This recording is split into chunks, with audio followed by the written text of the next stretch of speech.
right, how you guys doing? I'm Kendrick Simpson. I graduated from Houston in 2014.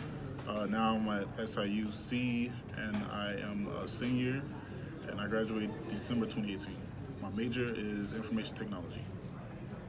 Hi, I'm London Lewis. I'm from the class of 2015. I graduated May 2019. My major is computer science. I was in Mrs. Kennedy's advisory, so shout out KTN. Oh yeah. I forgot about that. I was in Mr. Green's advisory. Shout out Hulk Smash. So there you go. So, how's your experience been here? Mine in 2014, I came here. SIU was a really great school. It still is kind of, but my experience changed a lot throughout my 4 years. Well, 3.5 years here. In the beginning, it was fun. I was deciding what major I wanted to do, so I took my gen eds my freshman year, and then I decided to go with architecture the end of my freshman year. And then I decided that wasn't for me, and basically I switched end of my sophomore year. I switched to IT, which is information technology. And my experience here has been decent so far. So what I would say is that if you choose a school, make sure the school has a good retention rate, and make sure the school has a good track rate with how they teach. So look into teachers of the classes that you want to take. I say this because when I went and switched my major, I became information technology, and my first year in this major was good until I hit a road where a bunch of teachers were leaving, and when I selected new classes that I wanted to take, all the teachers were gone, so I had to take I was basically a guinea pig for most of my classes because my teachers, they took on these classes not knowing what they're doing and not knowing how to teach the classes, so I basically had to teach myself. So that's not a good thing to do when you're in school, because you expect to learn and be able to ask the teacher questions, but when the teachers can't answer the questions, what can you do? In my experience here, it's been pretty interesting. I would say just making friends, making relationships with professors, my teachers. I think making sure that you have a good advisor is pretty important, because if you don't, then you're really gonna be lost. I mean, especially really coming from a school where we have advisors that are like our parents, like coming from out of that, not really having anybody to depend on or to help you out can definitely make this a hard experience. So definitely make sure you have a good advisor. Can you change your advisor if you don't like the one you got paired with? You can. I think also it depends on like your major too. You have to make sure you're in that building to do that change. So make sure that. Some majors only have one advisor. Yeah. Or like mine, because mine is really small. Nobody really knows what information technology is. Right. But I can explain a little bit. Information technology is basically anything that has to do with computers. So networking, cybersecurity. You can work with the Department of Defense doing security work. Anything networking. But in my major, there's only one advisor. So my advisor ended up stepping out from her position, and we got an interim advisor. Same. So that's one of the ways SIU is changing. A lot of teachers and people are beginning to step down from their position. Yeah. So the thing is, when that happens, you have to really hop on your classes ASAP. So you have to find out who is your new advisor. We weren't told who our new advisor was until it was almost time to register for classes again. So I was basically clueless. I'm like, well, how are we going to register for classes?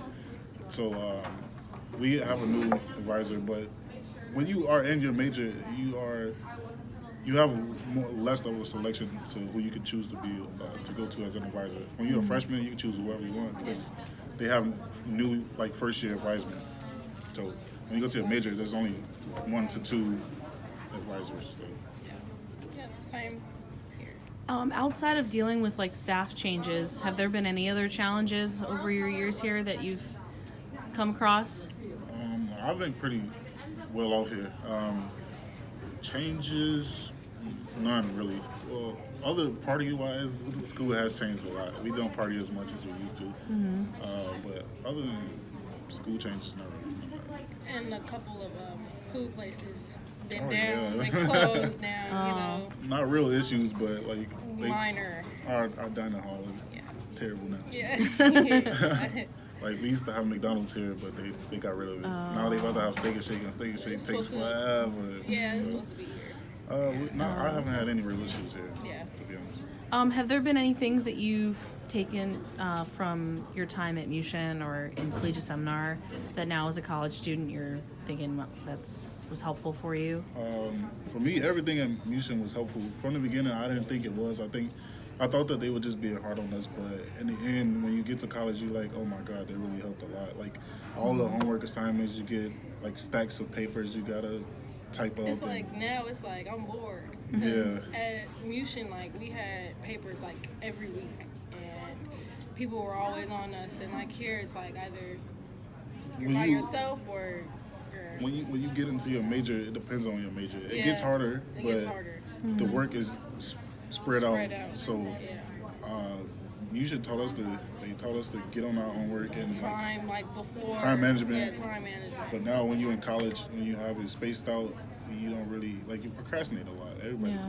procrastinates, but being at Mushin, like the collegiate seminar, take it serious. Make sure you know where you want to go.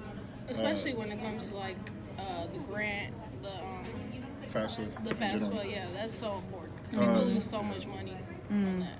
I'm kind of lazy with my FAFSA because I'm about to graduate, so I still haven't Your filled mine money. out yet. But make sure you hop on FAFSA, Yeah. hop on the scholarships. Yeah.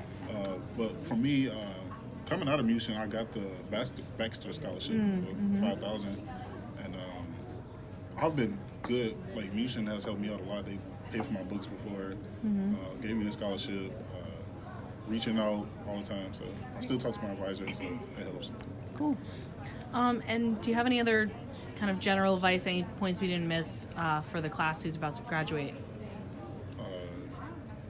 Stay strong. Grit. Make sure you turn in your homework Yeah. on time, because Yeah. sometimes I'm like, oh, I completed a homework assignment, but I still won't turn it in. So Yeah. Check D2L. make sure you join like some type of organization. It doesn't have to be a fraternity like mine, but you could do bowling. You could do, I don't know, all the organizations that your school offer. Just make sure you join at least one or two. I would say that's because like you get to college, you want to make friends. That's a good way to make friends if you join organizations. You want to stay active and relevant, and have something to put on your resume. So like when you graduate, you will at least know that you were in college doing something rather than nothing. Leave a mark. I would say that too. See, for me, like joining a fraternity, a lot of people have a negative connotation when it comes to fraternities. People say, "Oh, you just pay for your friends," stuff like that, which is not true because I pay to be in a fraternity, but I also have so much that comes out of that. Like I have connections. A lot of people know me on campus. I have clout, as people would say. I get to do things that a lot of normal people wouldn't be able to do. And it's just fun to be able to hang around with people that you can relate to a lot. So, Totally. anything else with you? Same here. Leave your mark. Cool. Make sure you get to know your professors, like she said. When you get into your major, the class size gets smaller. So like my major, it's not a lot of women in my major, so I have like one girl in my class out of like 25 rest of guys. So classes get small, professors get to know you by name, and you know them by name, where you can start calling them by their first name. So I say get to know them because the more you get to know them and talk to them and email them, the more lenient they are with you, grading wise, letting you turn in assignments late if you miss assignments. It's in the front. Sit in the front, most definitely. If you sit in the front, you'll be known by your teacher. You might get called on a lot to answer a question, but you will be known by your teacher. So. Great. Thanks so much.